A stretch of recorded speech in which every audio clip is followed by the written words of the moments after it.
Assalamualaikum warahmatullahi wabarakatuh. Perkenalkan, nama saya Fajar dengan NIM 18650015 kelas A. Di sini saya akan melanjutkan tugas saya yang yaitu menjelaskan model proses dari rekayasa perangkat lunak. Di sini adalah saya masuk ke proses yang ketiga, yaitu spiral mode. Oke, kita langsung saja masuk ke pengertian spiral mode. Spiral mode merupakan proses yang pendekatannya bersifat realistis pada software besar karena proses dari awal sampai proses pengiriman dan perbaikan dapat dipahami dengan baik oleh klien dan developer. Model ini mempunyai rangkaian kerja dan interaksi peningkatan pada model. Awalnya berbentuk prototipe dan kemudian iterasi selanjutnya akan menjadi perkembangan dari model sebelumnya. Ini adalah gambar tahapan-tahapannya. Ada 6 pembagian proses pembuatan pada spiral mode, yaitu komunikasi pelanggan, yaitu tahap ini berhubungan dengan komunikasi antara pihak-pihak yang terlibat dalam pengembangan software. Tujuan adalah memperbaiki pengembangan software sesuai kebutuhan dan keinginan hingga memuaskan pelanggan. Dan perencanaan. Dalam perencanaan meliputi estimasi biaya yang digunakan. Kemudian analisis resiko. Analisis resiko berfungsi untuk mengidentifikasi resiko yang berpotensi akan terjadi dan menghasilkan solusi alternatif secara teknis manajemen saat strategi mitigasi. Dan rekayasa. Pada tahap rekayasa, kegiatan ini dilakukan yaitu adalah menguji coding, menginstal software, membuat prototipe, mendesain dokumen. Berhubungan dengan konstruksi dan peluncurannya. Dan tahap evaluasi. Pada tahap evaluasi, sistem analisis membutuhkan masukan dan tanggapan daripada user dalam mengevaluasi perangkat produk yang diuji dan memastikan bahwa produk yang dibutuhkan sesuai ketentuan yang telah ditetapkan di awal dengan user. Dan kelebihan model spiral. Setiap tahap pengerjaan dibuat prototyping sehingga kekurangan apa yang diharapkan oleh klien dapat diperjelas dengan menjadi acuan untuk klien dalam mencari kekurangan kebutuhan.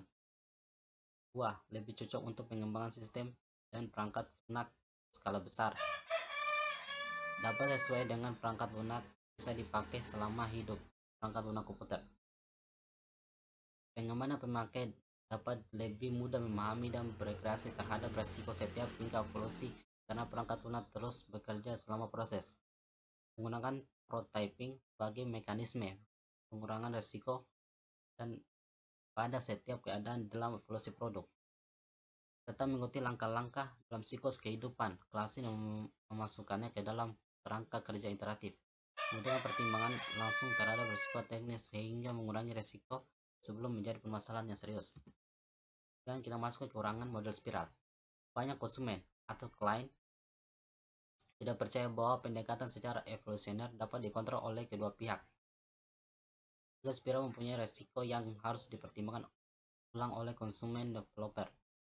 Memerlukan tenaga ahli untuk memperkirakan risiko dan harus mengendalikan supaya sukses. Belum terbukti apakah metode ini cukup efisien karena usianya yang relatif baru. Memerlukan penaksiran risiko yang masuk akal dan akan menjadi masalah yang serius jika risiko mayor tidak ditemukan dan diatur. Butuh waktu lama untuk penerapan paradigma ini menuju kepastian yang absolut. Mengenai implementasi, yaitu dari aplikasi pemasangan layanan reguler smart PT PLN menggunakan spiral mode. Abstrak. Palem adalah perusahaan bergerak di bidang energi listrik yang merupakan salah satu perusahaan BUMN Kota Palembang. Perkembangan teknologi telah membawa PT PLN dengan kebutuhan akan informasi. Dan mengenai pemasangan daya listrik, PT Persero disebut juga pelayanan reguler smart. Dalam proses pemasangan layanan desa, proses penyimpanan data pemasangan layanan desa PT PLN wajib digunakan saat ini untuk secara keseluruhan.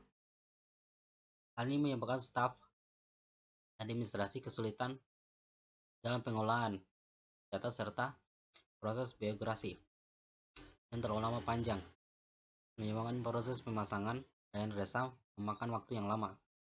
Selain itu, proses animasi yang masih menggunakan proses formulir pengajuan pemasangan resa menyebabkan data tidak tertata rapi. Data menjadi tertumpuk sehingga memerlukan tempat ruang penyimpanan yang cukup besar seperti lemari, ruangan arsip khusus, serta menyulitkan dalam proses pencarian data. Dalam pembuatan aplikasi ini digunakan metode pengembangan sistem yaitu spiral mode. Aplikasi ini menyediakan fasilitas yang menyimpan data-data pemasangan layanan resa sehingga tidak memerlukan ruang khusus lemari atau mendatangkan arsip di tumpukan kertas. Selain itu dapat mempercepat proses pemasangan layanan resa dikarenakan proses birokrasi yang terpusat pada staf admin saja, sehingga tidak perlu menunggu waktu 3-4 hari pemasangan layanan resa sudah dapat dilakukan. Aplikasi diberi nama aplikasi pemasangan layanan resa.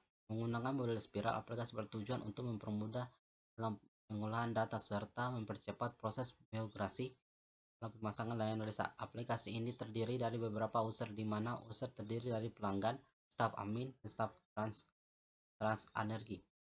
Adapun data yang dibutuhkan untuk membuat aplikasi layanan pelanggan reguler smart terdiri dari pelanggan, data pengajuan pemasangan layanan resa, data pembayaran layanan resa, dan memo pemasangan layanan resa, dan surat dalam pemasangan layanan resa, data wilayah admin, dan laporan hasil pemasangan. Saat ini proses pemasangan belum berbentuk membuat sebuah aplikasi di mana pelanggan mengajukan permohonan untuk memasangkan dan mengisi formulir dan melakukan pembayaran yang kemudian diserahkan kepada staf admin. Staf admin melakukan pembuatan nota dan memo, di mana nota diserahkan kepada pelanggan dan memo diserahkan kepada staf TransEnergi. Staf TransEnergi juga membuat surat jalan yang diberikan kepada operator pelaksanaan untuk dapat dilakukan pemasangan. Aplikasi ini dapat mempermudah staf admin dalam mengelola data pemasangan layanan resa serta dalam pencarian datanya. Aplikasi ini menyediakan basis data dan dapat menyimpan data-data pemasangan layanan resa sehingga tidak memerlukan ruang khusus lemari untuk meletakkan arsip tumpukan kertas. Aplikasi ini mempercepat proses pemasangan layanan resa dikarenakan proses biografi yang terpusat yaitu pada staf admin saja sehingga tidak perlu menunggu waktu 3 atau 4 hari pemasangan layanan resa sudah dapat dilakukan. Mungkin itu saja yang bisa saya bawakan, lebih kurangnya mohon dimaafkan. Saya tutup dengan wassalamualaikum warahmatullahi wabarakatuh.